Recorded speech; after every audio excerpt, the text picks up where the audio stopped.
Nikos para sa evening, guys. Iba ang morning, iba ang evening.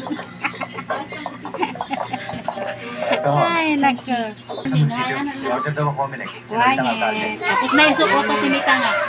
Need 30 followers para ma-achieve mo. Kung ka man, ibig sabihin, nakita ni, na-monetize ka ni Mita kasi monetization mo.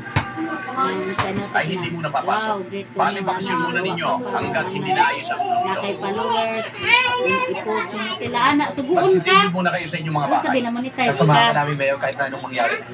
Ano ang plano ninyo, Mayor? Dito muna ako. Kung kailangan magbarikada, Nauwa mo. magbabarikada kami. Mahirap na. Ano, unsa naman? Mauwi na doon Kau sila. tae, kau tae kabaw. Hindi ko masasagot ang kaligtasan ninyo. Gusto ka magpoposel? Sakali. Una tag-jisub naman gud ang jis. Ito yung ka nga Maganda daguan. gabi, Mayor. Sa ganito, Siyempre. puding. Naroon sa pagkakon na dali na mo sa puding social. Ang tugma. Nagbarikada ang mga tao sa labas. Kaya hindi namin Daman mapasok ang nag-music. munisipyo. Ay, mudaman na sa ba? Ganun ba talaga sa kalakas Ikaw ng tao? makaog puding og sila yung kobo. Lalo na tinatamahan pa. Limpyo. Wala na siyang magagawa. Limpyo sa kamot. Di man hugaw kay puro harina. Sa ayaw at sa gusto niya. Kaan ba Bababa siya ng yung munisipyo. Lami man na doon puding. Gapon o dyan nagama. Nagurot din sima. Paraan nyo kami. Kakausapin lang namin si Ronimo.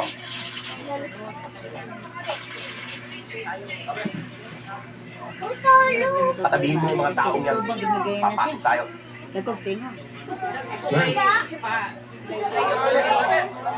Ay, ito nagtubag mo, ito nagsimba mo. Kakabanatan tayo. Demonyo, giday mo. Wala na kayong parapatang magtagal pa rito sa munisipyo. Ikit ang kunya ka magmurong. Binibigyan namin kayo ng pagkakataon ulit na maayos. Hindi magkakasubukan tayo. Anak na kayo.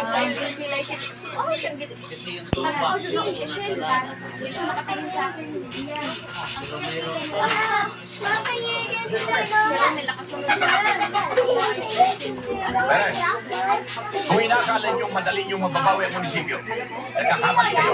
Siguro naman, nakakaintindi ka ng batas.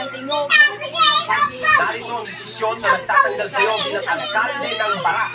Hindi ang Supreme Court ang bumalik ang nag-alala sa akin kundi ang mga taumbayan. Ang mga taga-Baras lamang ang maaaring magpalis sa akin sa Ades pwesto. kay Badze. Batas pa rin ang kailangang maghali dito, Jeronimo. Kaya tayaw at sa gusto mo, maaalis ka sa pwesto.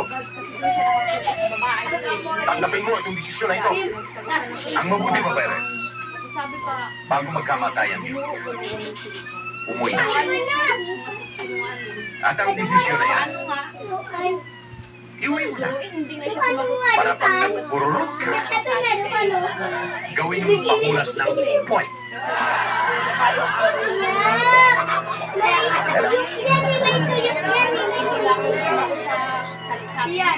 Tapakan mo nga! Siya may sasabihin na. Tapakan mo! Ah. Please define a legal order.